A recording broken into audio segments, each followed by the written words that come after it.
interesting details that she told, some of which I can't tell here, but many interesting details you won't find in the Lilamrita. But we know that some of the first devotees were Mukunda and Janaki. But they were living as boyfriend and girlfriend, and Prabhupada was encouraging that they should get married. This is not proper to live like this. So then they thought this was a good idea to introduce Yamuna to Krishna consciousness, that we're getting married, we'll invite her for the wedding ceremony. So they called up Yamuna and told her she has to come such and such date, they're getting married.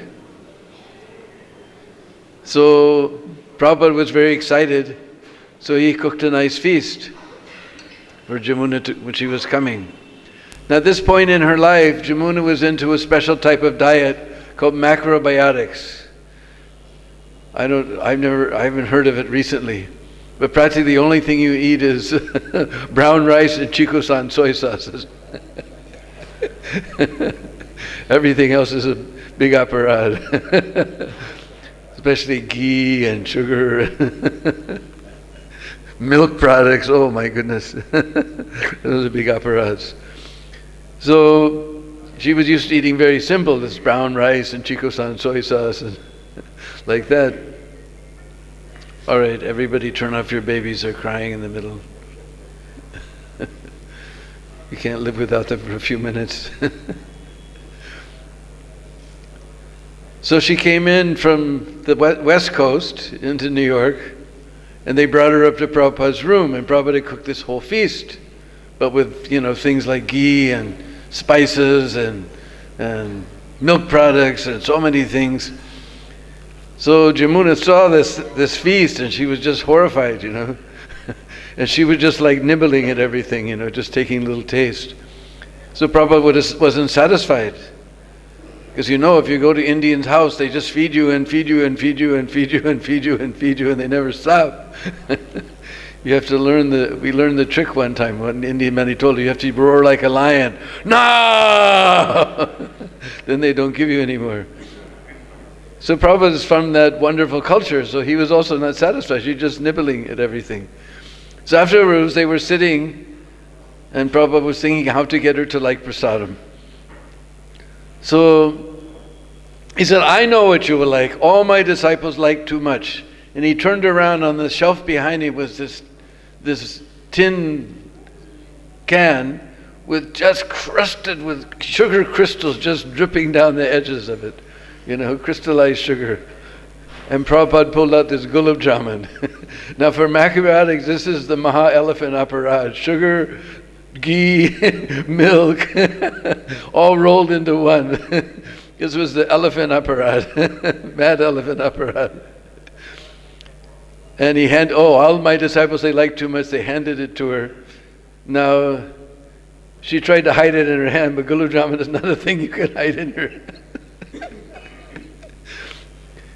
She put it in her mouth, the whole thing, and began to eat it, and she said, this detail is not in the Lilamrita, she said, I knew right there I was going to throw up right in front of everybody.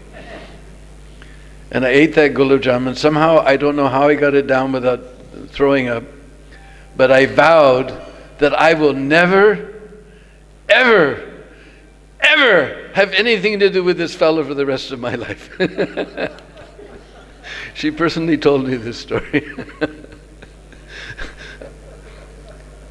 Then they were talking some more, but Prabhupada was so charming, she just vowed never ever to have anything to do with this guy for the rest of her life. And Prabhupada was so charming, you're coming from the bride's side, because you're the sister. So, it's the bride's side duty to make the feast. So if you come tomorrow, then I will show you how to do Indian cooking. And somehow Prabhupada was so charming, she just vowed never to have anything to do with this guy. But Prabhupada was so charming, and she was, we know Yamuna is a famous cook, so this was something interesting to learn how to do Indian cooking. So Prabhupada gave her a list. He wrote down the list of things to get. And she promised she would come at 7 o'clock in the morning the next day and help cook the wedding feast. So on the list there was something called she couldn't read it. It said Tumaril, something like that. So anyway, the old guy, he won't remember that I didn't get it. He won't notice. So she got everything. So this is not in Lilamrit, this is from her own mouth. She showed up 7 o'clock on a Saturday morning.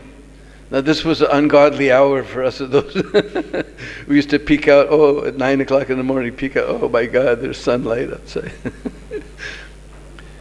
And by her own description, she showed up with her hair all over the place, blue jeans, a t-shirt, and no bra.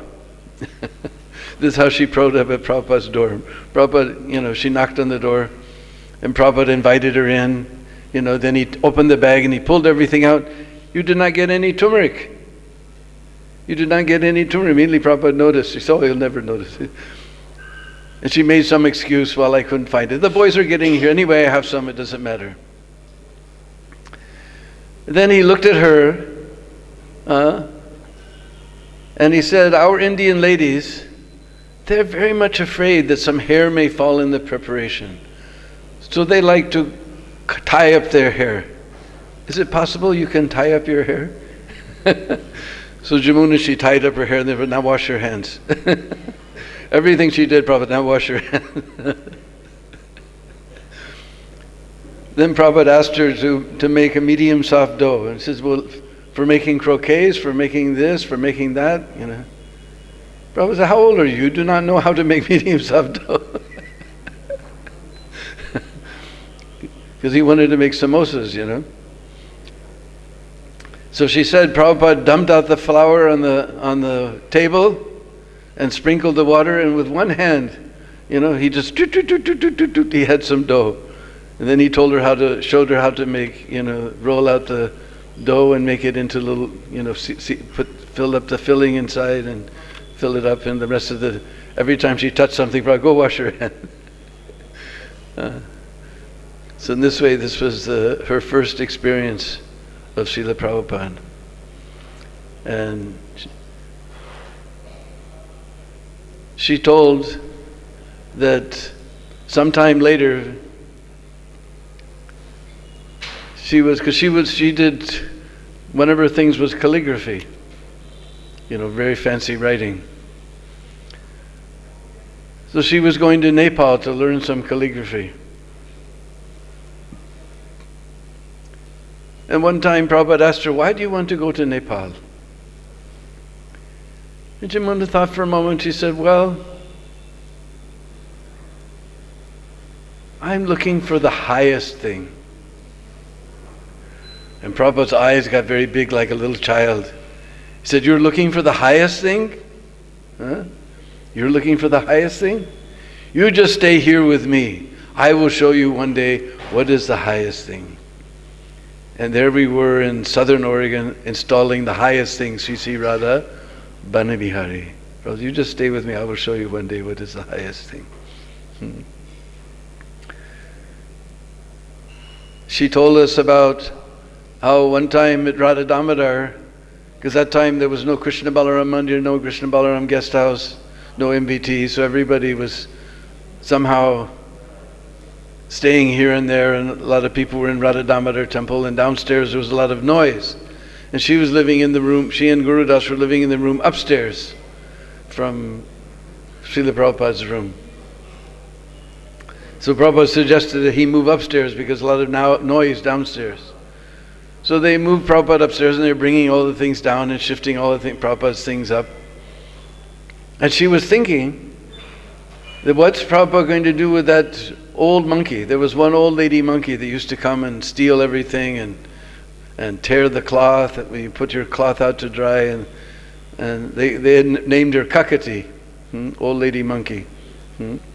So what's Prabhupada going to do about that old lady monkey? So one time she was bringing something upstairs, and the door was a little ajar when she came up, and she peeked. She heard some noise inside, and she peeked through the door, and she saw the monkey was there at the window, at the bars of the window, and the monkey went brrr, and Prabhupada went brrr, and the monkey went brrr, and Prabhupada went brrr. And then the monkey went away. And she came inside and says, "Swamiji, what was that?" He said, "I told her to go away and not to bother me." And never saw that monkey again.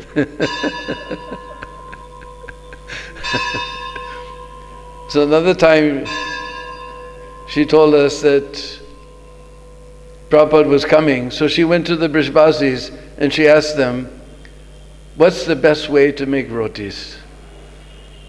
And said, "You have to get this red Punjabi wheatberry." I can't remember the name just now. You have to grind it in the morning that you're going to cook, and you have to cook it with neem wood. That's the best rotis. If you go on Braj Prikam with me, sometimes we get those rotis. So Prabhupada came, so lunchtime was there, so she got in the morning she got the red wheatberry. She had it ground right there. She made the chapatis with neem wood. She brought one in, she put it on Prabhupada's plate. Prabhupada broke off a piece, scooped up some sabji, took one bite, and he said, this is whatever the name of that red wheatberry is. Is it that Punjabi red wheatberry? You ground it this morning and you cooked it with neem wood.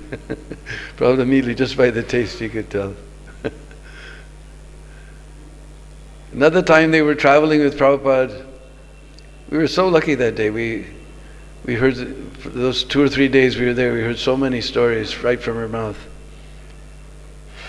And my wife got to learn so many. She was 6 months pregnant, she didn't care. She came there, she stayed in the kitchen.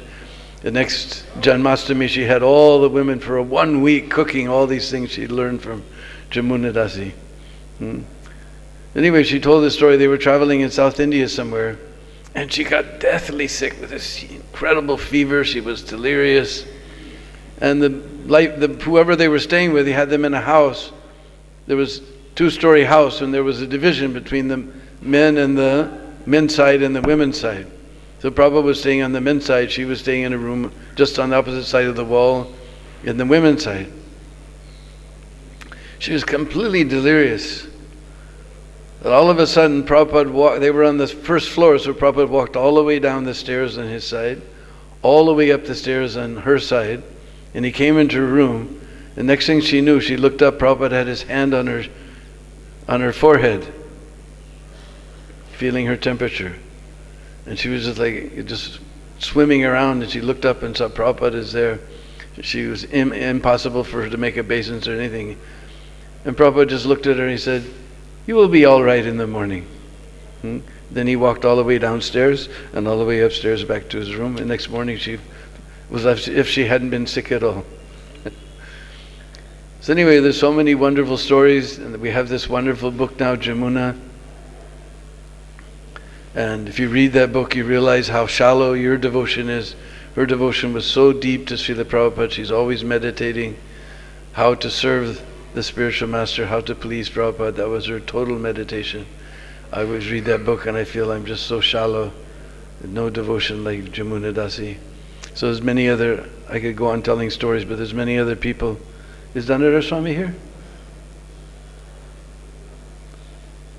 So we don't see him right now. Anyway, so we'll ask Devi Shakti Mataji to please come and give her offering to Yamuna Devi Dasi.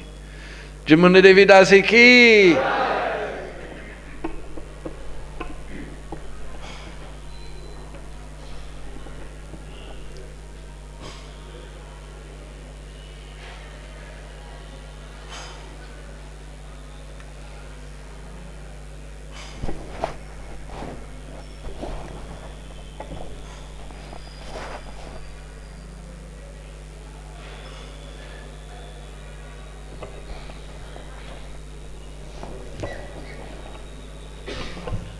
Namo Om Vishnu Padaya Krishna Prasthaya Bhutale Srimati Bhakti-Vedanta Swaminiti Namine Namaste Saraswati Devi Gauravani Pracharini Nirvisesa Sunyavari Paschatya Desha Tarine.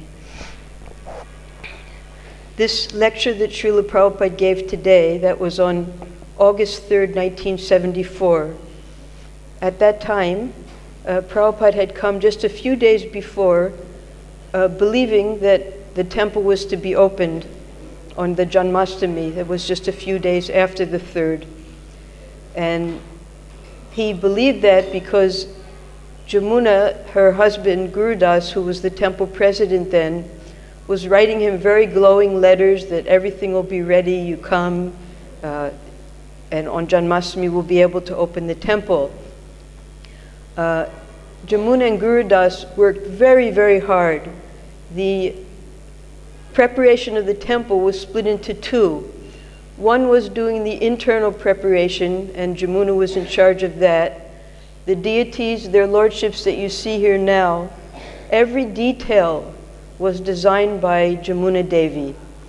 How the hands were on each of the deities, their faces, she drew them, she brought them to the Murtiwala in Jaipur. Every single detail was done by Yamuna Devi. Their posture, how high they would be, how low they would be on the altar, all measurements were taken by her. The angle at which they would stand, everything was done by Yamuna Devi.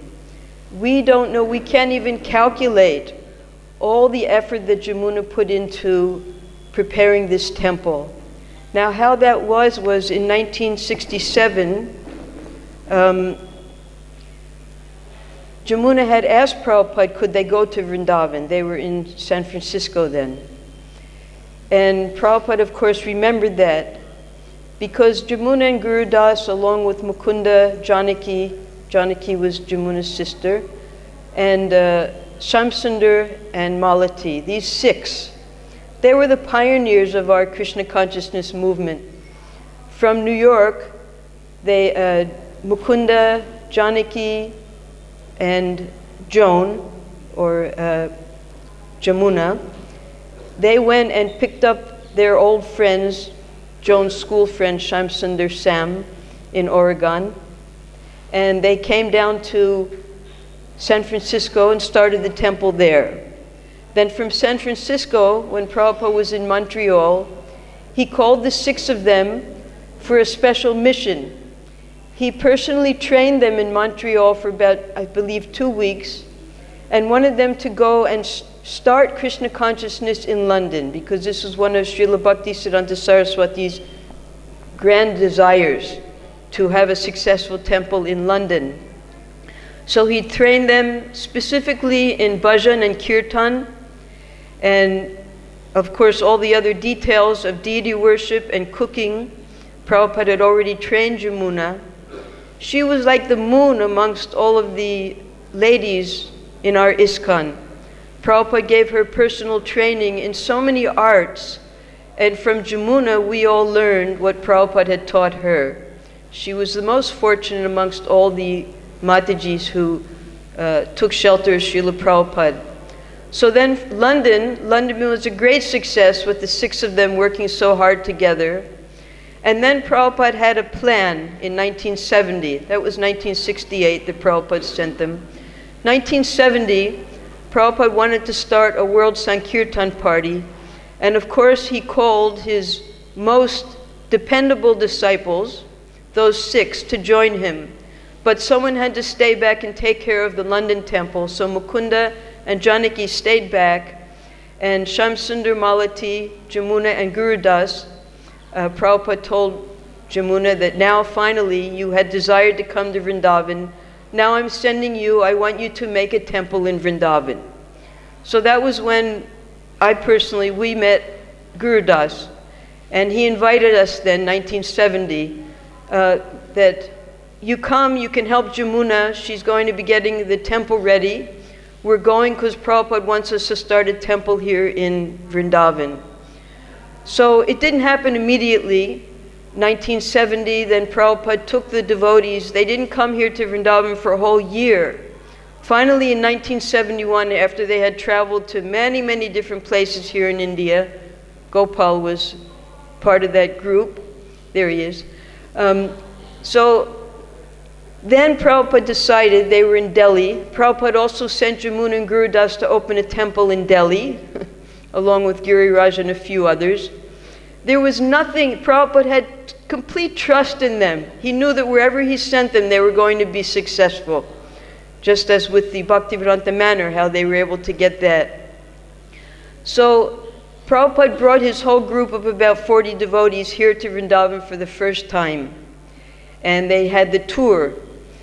And Yamuna, she was cooking for Prabhupada at that time, and Prabhupada had them stay then in Radha Damodar temple. And the land was then donated. And Yamuna, she even with her calligraphy, she wrote the deed of that land. That's not to be found anymore, but anyway. Yamuna did that. She played such a key role in establishing this temple. And then as soon as possible, as soon as the mud huts were made, she and Guru Das moved here, along with the construction crew.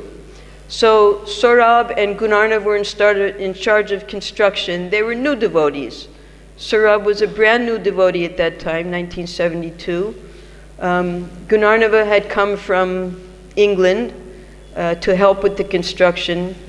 And Guru Das and Yamuna, they were the old stalwarts that Prabhupada wanted to take care here. He gave them so many instructions about the temple. He wanted Krishna Balaram deities. And these Krishna Balaram have a very special pose that you won't find anywhere else in the world. Now everything's being copied, but this painting was done by Bharadraj. So Yamuna had Bharadraj come here, and she, along with Bharadraj, they saw to the carving of Krishna Balaram, a special way. Bharadraj would go to Jaipur, Yamuna and Guru Das would go to Jaipur. They had to collect all the money. Prabhupada wouldn't let them touch the construction money to get the deity paraphernalia. They had to personally collect everything for the plates, for the arti paraphernalia. And they were the most beautiful things, as if they had come from heaven, the things that Yamuna had custom made for this temple. Magnificent ghee lamps with little umbrellas going over them so there wouldn't be soot. Only someone who was completely conscious of what was needed for the pleasure of the deities could have designed such a thing. Yamuna designed the altars. Yamuna did everything she possibly could to get this temple ready in time. 1974, just as when Prabhupada spoke this lecture. Now when Prabhupada arrived a few days before, he was disappointed because at that time, all of the courtyard, the marble hadn't been laid yet. This marble was still rough, it hadn't been polished yet. The doors had just been put on. The singasans were just very simple wood that Gangadhar had made. Gangadhar had made everything wood here. He had made here in the courtyard. And the deities were just about to be put in. They were brought here to the temple.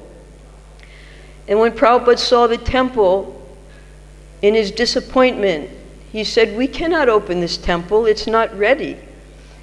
And it wasn't anger, it was utter disappointment that because Guru Das, with the San Francisco temple, with the London temple, with the assistance of all the devotees, somehow or other, he was able to magically get everything ready when Prabhupada arrived. But because there was dissension between the devotees here, things were extremely austere at that time, Guru Das was not able to get everything ready in time. So naturally, Guru Das felt very depressed because he was being blamed for telling Prabhupada that everything would be ready. And because Guru Das was depressed, Yamuna, she was on the verge of just giving up completely. So in that state of depression, Prabhupada called her because he understood her. And she didn't want to come and see him. Then he called her again.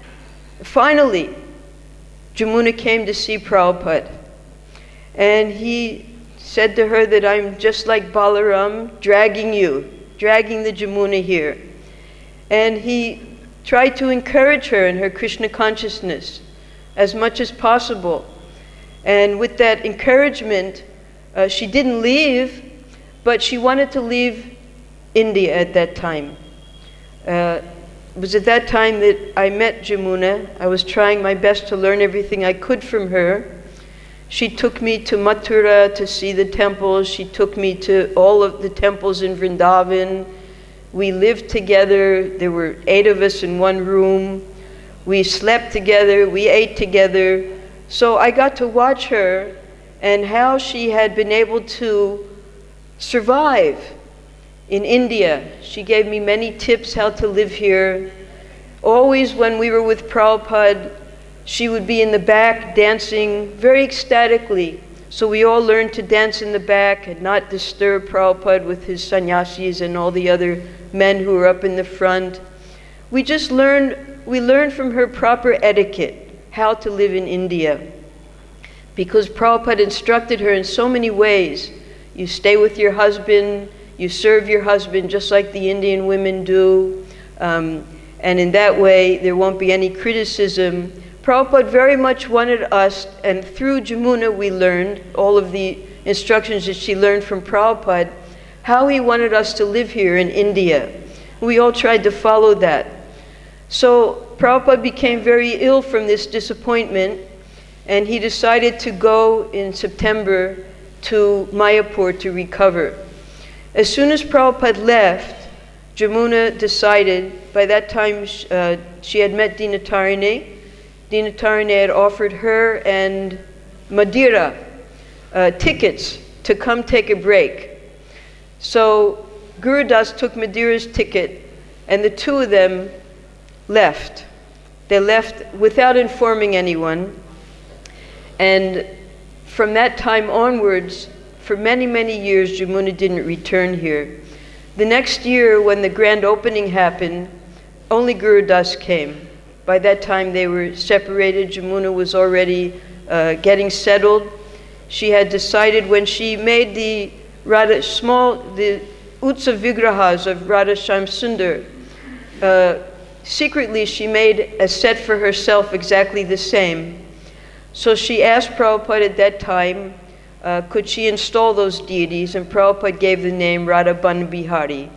So then we heard about the installation at that, afterwards at Eugene, Oregon. No, it wasn't Eugene. It wasn't? Further south than that. Oh, sorry. Excuse me.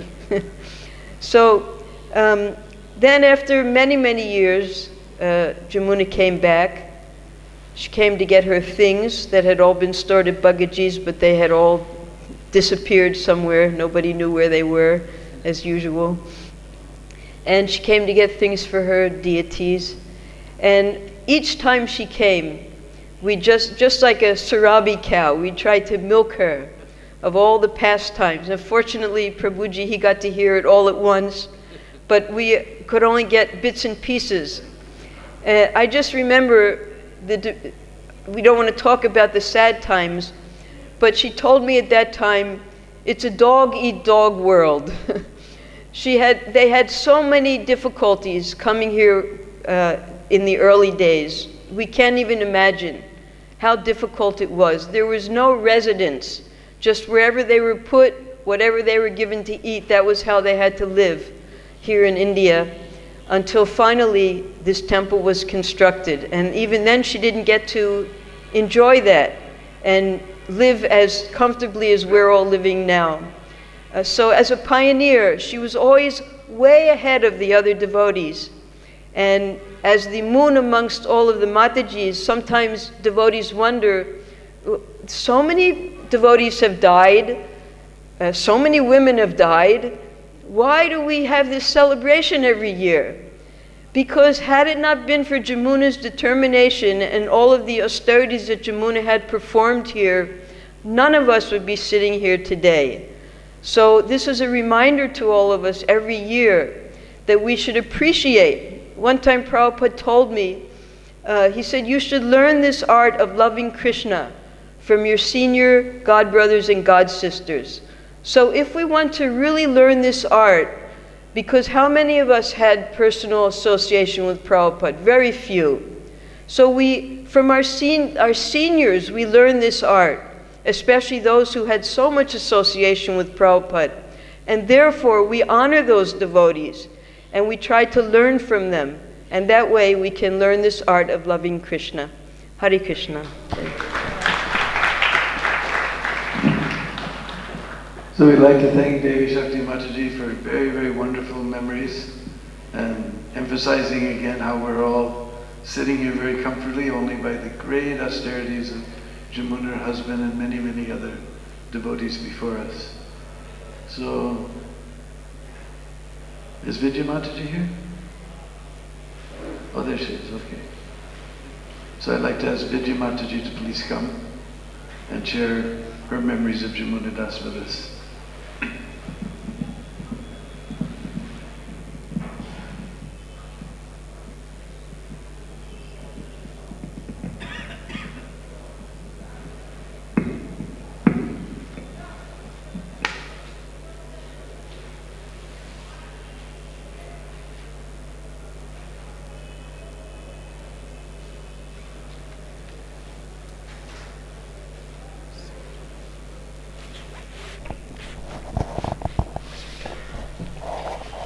Vishnupadaya Krishnapastaya Bhutale Srimati Bhaktivedanta Swami Iti Namine Namaste Saraswati Devi Gauravani Pacharini Nirisesha Sunyavadi Paschatya Dasitarini. It's a great honor to be able to speak a little bit on a small bit of association that I had with such a great devotee as Yamuna Dasi. And as Devi Shakti was talking about all the austerities that were here, that they had to perform, I'm always reminded that they had no fans, they had no hot water, they had really no facility at all for years and years. That they were. I wondered this morning how they got to Jaipur. They must have gone on that long bus ride every time they had to go and eat peanuts on their way. And they must have gone many times to have been able to arrange such magnificent deities and paraphernalia. So the performance of austerities is what Krishna loves the most, and we're here on this cold day to honor them. So I got to meet Yamuna Dasi, Devi Dasi, when she came one time to Vrindavan, and I went up to her and I thanked her so much for all that she had done, and she said, I need to thank you and all the devotees here because you have maintained what we started. And in this way, she was always able to encourage everyone else and all the devotees that she met. When she left her body, I was really amazingly impressed with how many devotees came who had had personal association with her. And I understood that she had taken her time with everyone that she met to really connect with them and to encourage them in whatever service they were rendering in a very personal way. So she had she was so detailed in everything that she did and so thoughtful. And it was why Prabhupada knew that he could depend on her in so many ways and gave her so many assignments that he knew that she could perform perfectly. And she never let him down. She actually came one time to order little deity dresses for her deities, and she was so specific in every little detail that she wanted, and yet always everyone that she met she would include, and she would talk to them in a very personal way and tell them, and always somehow compliment them in what they were doing. And she absolutely taught us how to act. So basically, when we first joined the movement, anybody who had been in the movement a day longer than we did was definitely our Prabhu. Anyone who, because they had chanted Hare Krishna longer than we had. And so we would take instructions from any of them. So because these were the devotees who had come first, and as Devi Shakti said, they had personal association with Prabhupada, basically it was like a parampara system where we just we respected. Even though I was older than a lot of the devotees, when I joined, still they were my Prabhus, and we listened to them and heard so many things that Prabhupada had said, and were able to learn from them. And in that way, the disciplic succession goes on, even among ourselves, as we can learn so much from one another. And I think she was the ultimate teacher, particularly for the women, because she had received so much instruction from Srila Prabhupada. So whenever she came to Vrindavan, she was so complimentary to everyone who was here, and so we're all part of her parampara. Thank you. Yamuna Devi Mataji Ki. So we'd like to thank Vijay Mataji for some very wonderful memories of Yamuna Devi Dasi. And I'd like to call Gopal to offer his memories.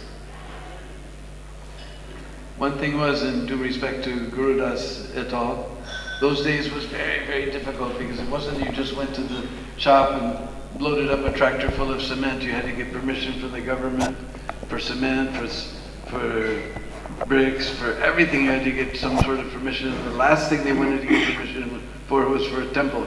Cricket stadium, skyscraper building, bank building, anything else, but last on the list. So Guru Das had to worked under very, very austere, so that we can't even begin to imagine the difficulties he had to go through. Namo Vishnavadaya, Krishna Vastaya Bhutale, Srimati Bhakti-Vedanta Swami Iti Namane. Namaste Saraswati Devi, Gauravani Pacharani Nirviseshi Samyavari, Paskati Desatanani. As far as direct personal encounters with Yamuna, although we may have been in the same room and at the same place at the same time, because of the fact that Yamuna Mataji was a woman and I was a very, very strict brahmachari, interactions with any women was not so much on my agenda. However, I think that of all the devotees, I was the first, maybe Dinanath also was there, but to meet Yamuna Devi. So I can remember in 1969 when they had left from San Francisco to go to Montreal and meet with Srila Prabhupada, and then from there go to England and carry out Srila Prabhupada's desire to fulfill his Guru Maharaja's dreams of having a temple there in England. And of course, we know that they had met with great success, and the history of that has been well documented, and many of us know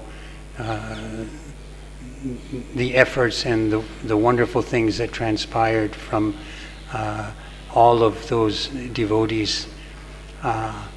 I'd like to regress a bit that for me, in my very first visit to the Hare Krishna temple in 1968, one boy told me, he was talking about the glories of Srila Prabhupada and telling me that one day Srila Prabhupada was going to form a world Sankirtan party, and he would select 16 of his disciples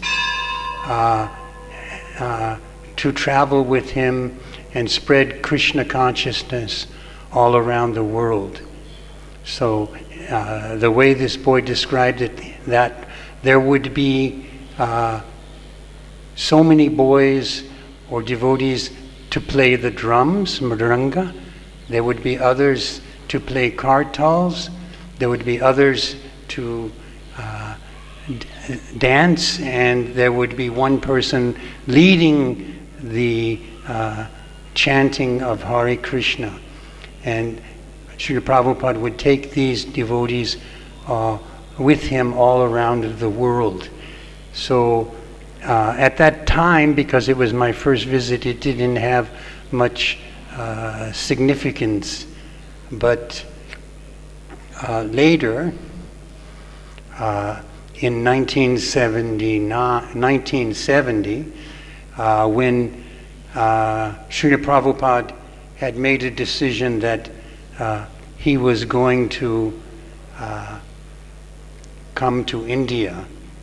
So I had been misinformed that Srila Prabhupada was leaving America because he was disgusted with the American devotees. And so I felt some obligation to Srila Prabhupada that I had to do something for him. So I went to Chicago, and I opened the first temple there in Chicago. But very shortly after that, I received a notification from Los Angeles that Srila Prabhupada wanted you to go to India with him. And so at that time he had already selected the number 16 devotees, and most of us met in New York City, and we had our own Sankirtan party, and we met for the first time, and there was a collection of both male and female devotees, and we collected money for our journey to come here to India. But as we were leaving America, then we landed in Brussels, I think Brussels or Belgium, I don't remember because it's such a long time ago. And there we met up with the remainder of our Sankirtan party, who was Yamuna Mataji, Guru Das, Shama Sundar, Malati, and a little Saraswati, which was the child of Shama Sundar and Malati. And we continued our journey here to India. So at that time was my first meeting with Yamuna, and for me, I always would be observing the behavior of the other devotees. I know that each of us had a different degree of determination and commitment to do something spectacular for Srila Prabhupada. And some devotees exhibited this enthusiasm much more than others, and I took notice of this, and even though Yamuna was Mataji, I could see that she had such gratitude and love for Srila Prabhupada, and willing to confront any difficulties that may arise, and just continue to serve Srila Prabhupada. So as other devotees have said, at this time here in India, we had nothing. We had no temples. We were dependent on the good-hearted Indians who wanted us to come to their towns to sponsor our accommodations and foods. But slowly we could see that Prabhupada was getting ready to make his own footprint here in India, instead of just depending on others. He made a decision at a certain time to begin different projects here in India. And we have heard many stories how during the course of our travels, there was a time when everyone was going to come to Vrindavan for this, to see where Srila Prabhupada lived in Radha Damodar temple. And for me, I was so excited and full of unbelievable joy that I was going to come here to Vrindavan. So our train was stopped at the Mathura station, and someone had gone to arrange for tangas. Tangas are horse-driven carts to bring everyone, because at that time there was no rickshaws or nothing. And so they were waiting for these tangas to come, and I was on the platform in Mathura, walking back and forth, thinking, oh, I'm going to Vrindavan, I'm going to Vrindavan, I'm going to Vrindavan. And I was so happy. And then someone came and says, Prabhupada wants you. And so he was still in the train, and I went into the train, and there was Gurudas and Yamuna and Giriraj and a Japanese-Canadian boy named Bruce, who later became Banu after taking initiation.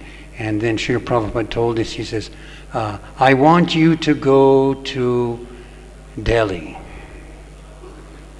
And I want you to go to Delhi, and I want you to preach. So, of course, disheartened, of course, have to immediately abide by the instructions of the Guru Maharaj, no matter how difficult they may be to consume. So I followed along with the other devotees, and of course, as it was in the very beginning of ISKCON, we had to venture out into unexplored territories, places that no man has set foot or gone before. And we had to, because of funds lacking, we had to depend solely on Krishna to provide us with whatever necessities he felt that we were deserving of. And so that time, because Gurudas and Yamuna were husband and wife, and there were three of us who were brahmacharis, we had no money, but for some miraculous thing. We found a very, very, very, very, very, very, very, very cheap hotel near the train station, and so we got 2 rooms in that hotel. It wasn't actually a hotel; it was just rooms, and we began our preaching program. So we did this by going out and chanting, and Krishna provides for those who make an effort, and for some circumstances that arose, we were able to meet with a very rich man in Delhi, Dalmia. I'm not sure if his family is still rich, but at that time, yeah. So we had been introduced to him, and we were invited to his house, and coming to some of these Indians' homes, it's like you see pictures of these opulent palaces in the Krishna book, where Krishna would live, or some other very famous king would be living, and his home was no exception to this. And they have servants, one servant for each devotee, bringing foods and stuff, and serving us food on gold plates, not silver plates, but they were gold plates. And he was not sparing any expense, and I believe he became our first life member, and all of us were there together, and the women of the household, they were wanting to spoil.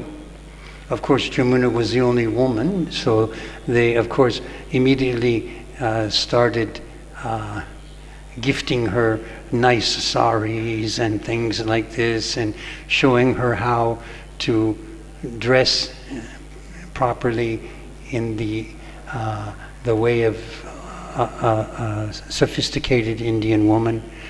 And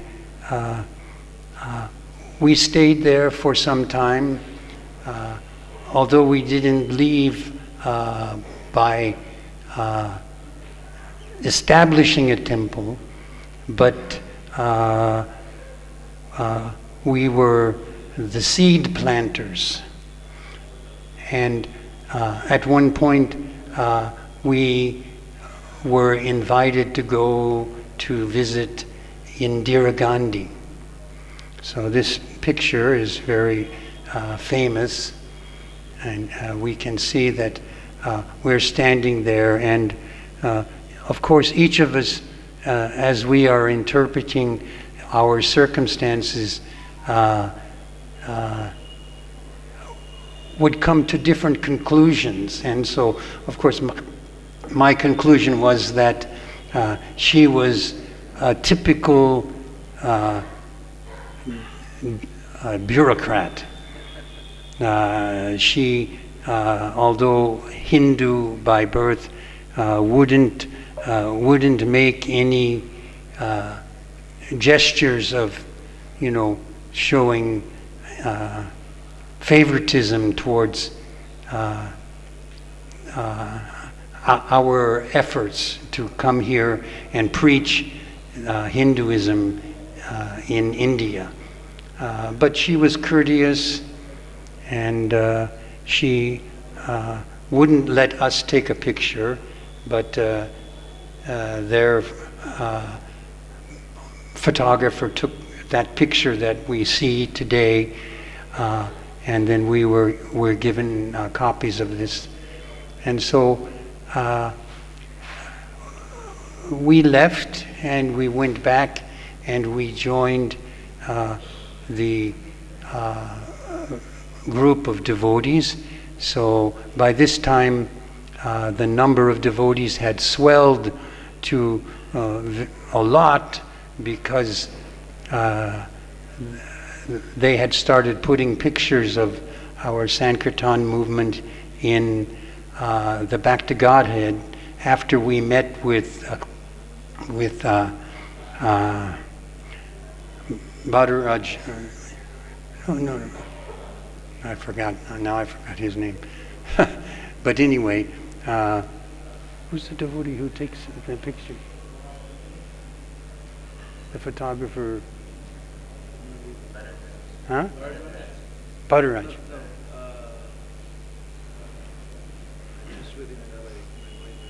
Yeah, he was just here.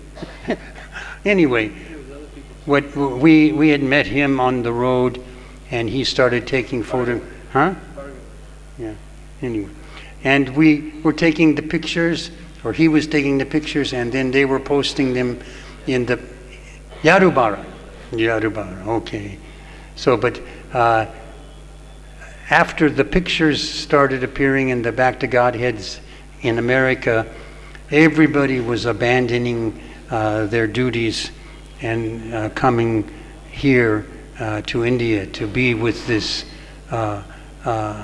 this movement, and during this time, still we were traveling independently, and the women would keep to themselves, and the men would keep to themselves, and we would intermingle when it was time to eat, or when there was a program and Srila Prabhupada was going to speak, and also during kirtans, when we would go out on the streets and chant. And always as the mentor or the leader, where everyone has previously mentioned that Yamuna, she was their model, and if they had any questions or things, she would be very willing to answer these questions. Even some of the boys, at that time we were all boys,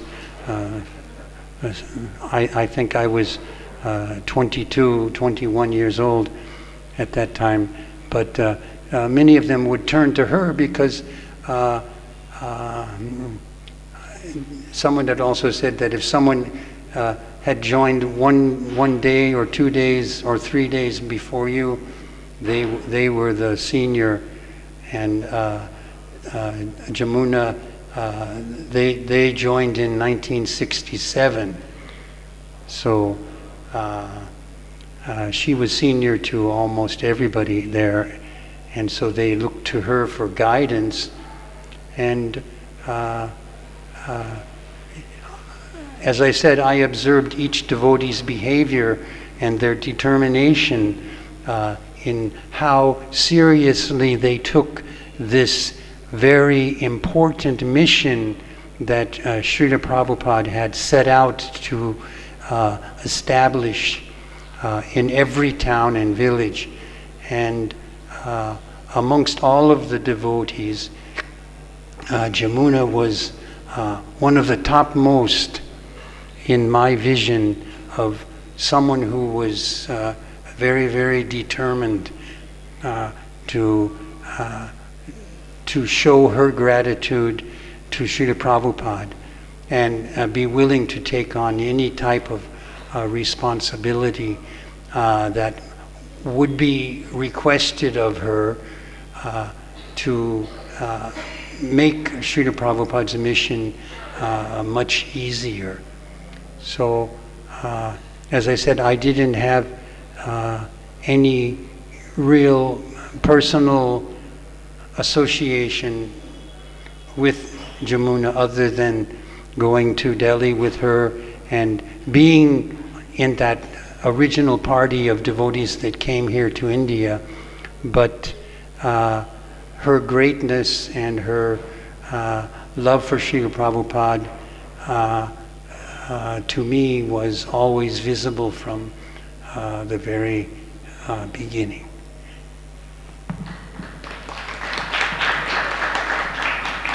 Yamuna Devi Dasi ki! So we'd like to thank Gopal for some wonderful memories of the great pioneering work that Yamuna Devi Dasi did. Is Ananda Mataji here? Oh, there you are, okay. Would you please come forward and offer your offerings to Yamuna? I remember the first time I met her was 1974 for the Mayapur Vrindavan Festival. This is the first time they ever had it. And in Mayapur they were just cooking with this horrible buffalo ghee, and we were all so sick. And it seemed like, and we were doing the cooking. They didn't have hired cooks or anything. And we were so sick. Oh, it's terrible. But we got here, it was like Yamuna, and we've heard about how Yamuna was so loving and encouraging. She and Gurudas were like the mother and father. They got the word that we were very sick.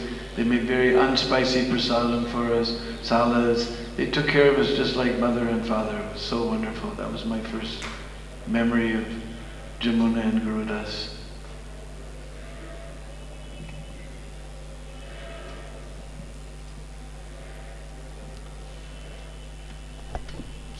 Thank you.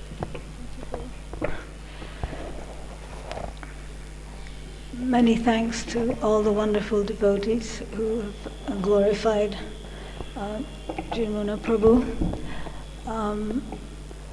Her association with Srila Prabhupada was not just from this manifestation.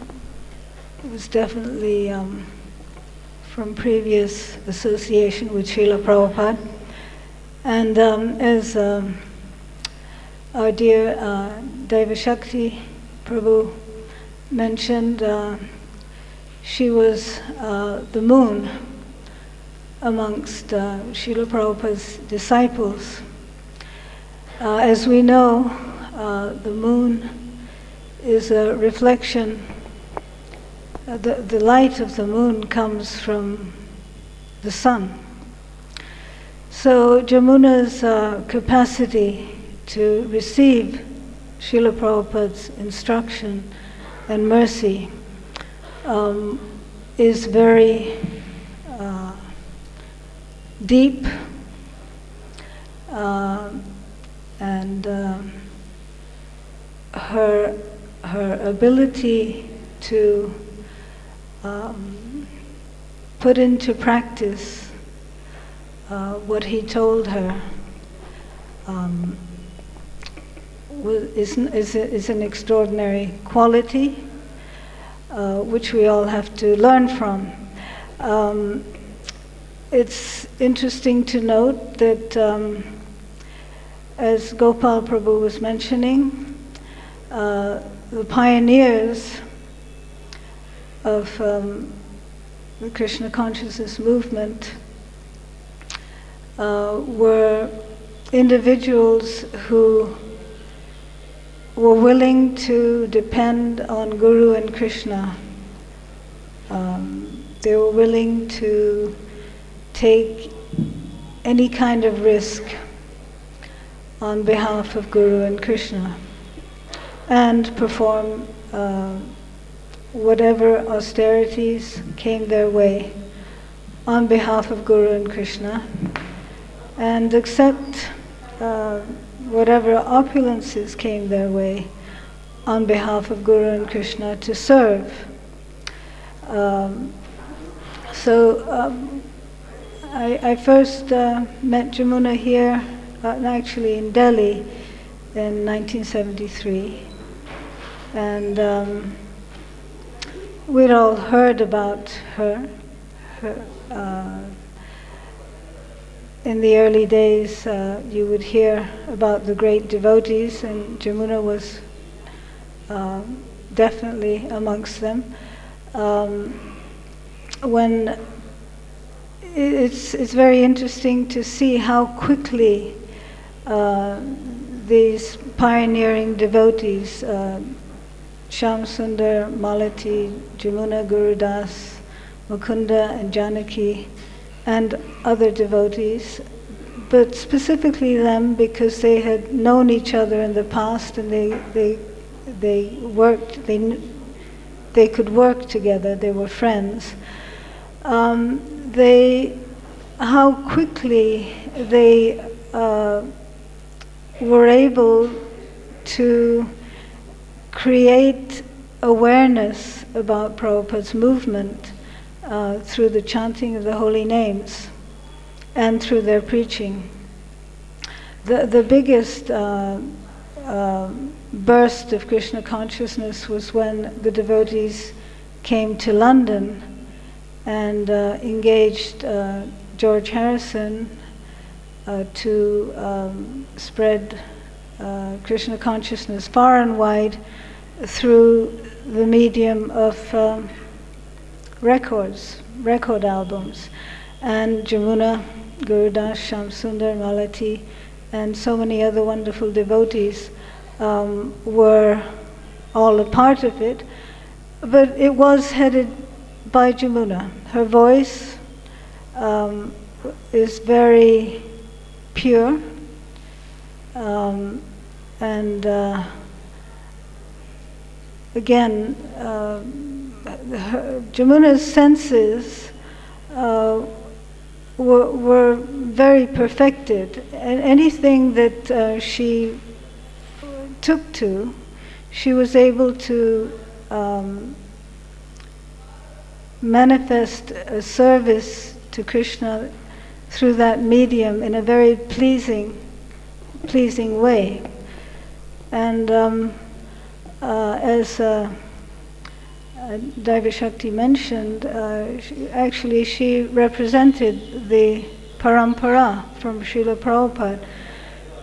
And for that reason, especially in deity worship, cooking, chanting, decorating, devotion, punctuality, cleanliness, Srila Prabhupada taught her all these things, and she did her best to pass this knowledge on. And it's kind of a sad thing, but at the same time we have to look forward to the future. It's a sad thing that we didn't take full advantage of it, that we didn't actually set up a school for her where she could actually teach in an organized way. But anyway, there's always a future to look forward to, and we have many lessons recorded in books, videotape, to take advantage of. One thing that comes to mind is especially the deity worship in London. Prabhupada trained Yamuna personally how to serve Radha Landanishwara right from the basics. And he wanted her to teach the next person, which was Mandakini Prabhu, and then the next, which was Leela Shakti Prabhu, exactly as he had taught Yamuna. So Yamuna did this, but oftentimes Prabhupada would get asked questions by different devotees, how to do this or how to do that, and he said, I've already explained to Yamuna, you learn from her, and don't bother me with all these questions. So that is very important for all of us, that Srila Prabhupada has given specific instructions, and as Yamuna herself would say, that these instructions are eternal. They're not just for now, for when he told Yamuna or someone else, but they're eternal instructions. So in order to be successful, we have to, as Yamuna and these other devotees like Shyam Sundar and Gurudas and Malati, no matter what and Mukunda Maharaj and Janaki, no matter what the tribulations are or were, to this day they're doing their best to follow Srila Prabhupada and expand his movement. And Prabhupada expects that of each and every one of us, young or old, but especially for the younger devotees. Everyone's special to Prabhupada, because each and every one of us, as we've heard so many times in classes, each and every one of us has a particular genius that's been given to us by Krishna. And it's our life's purpose and perfection to learn from the spiritual master how to offer that genius to Krishna, how to be a cog in the wheel and keep the wheel of Krishna consciousness rolling smoothly and fast and everywhere.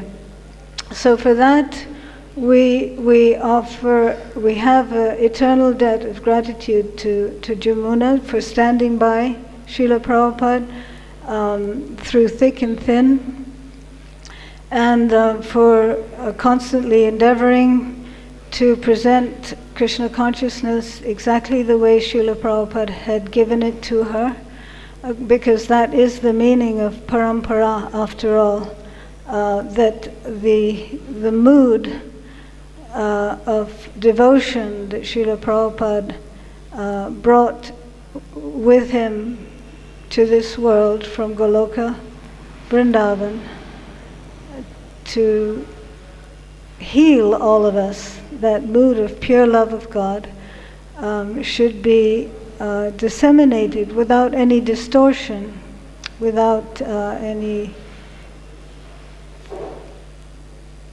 whimsical addition or subtraction, but that should be, as Prabhupada gave it to us, we should be transparent in the same way as Srila Prabhupada is transparent, and the way Yamuna was transparent.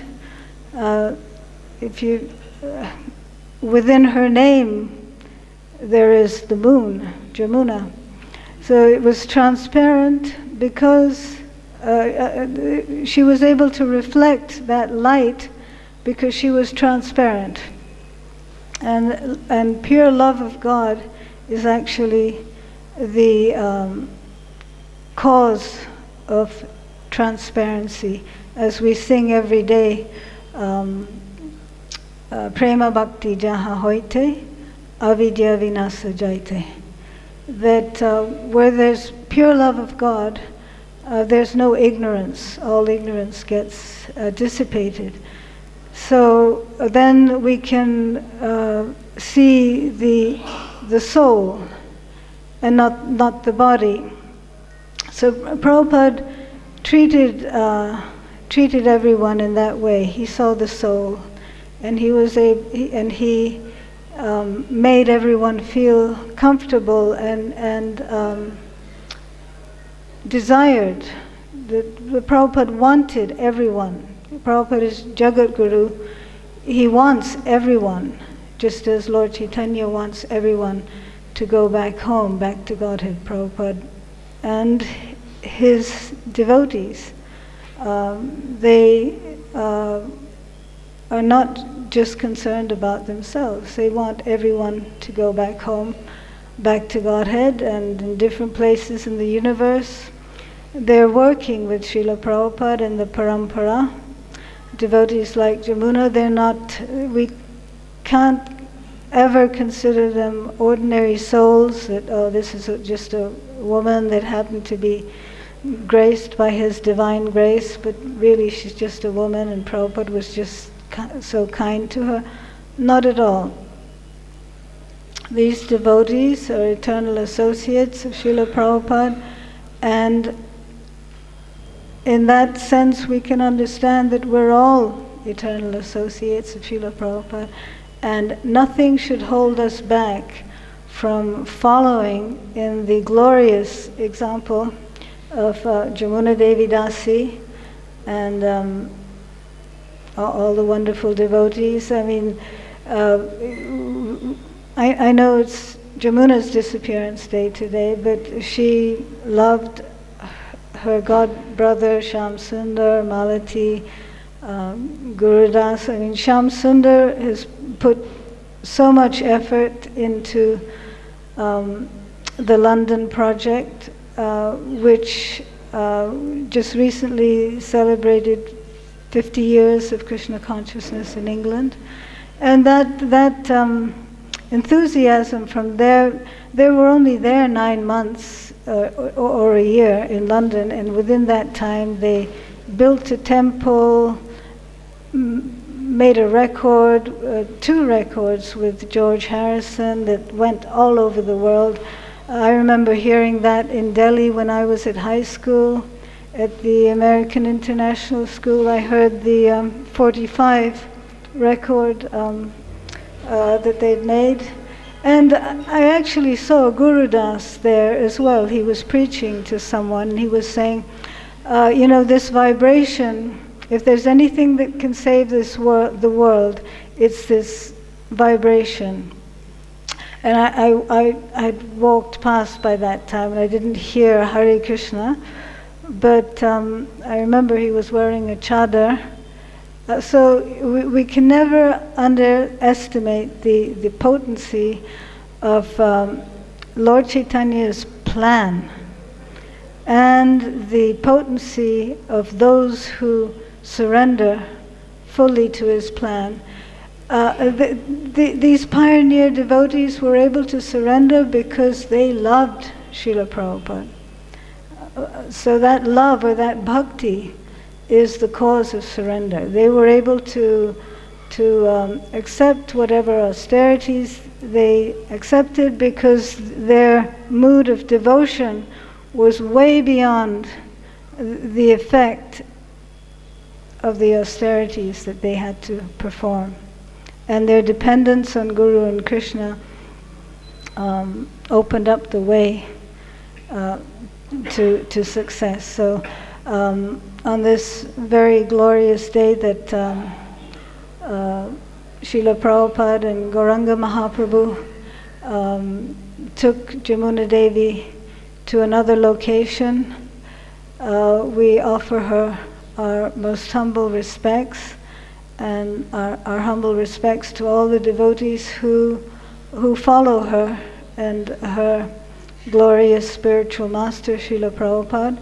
To the generations to come, it's all of you who are going to take this movement forward.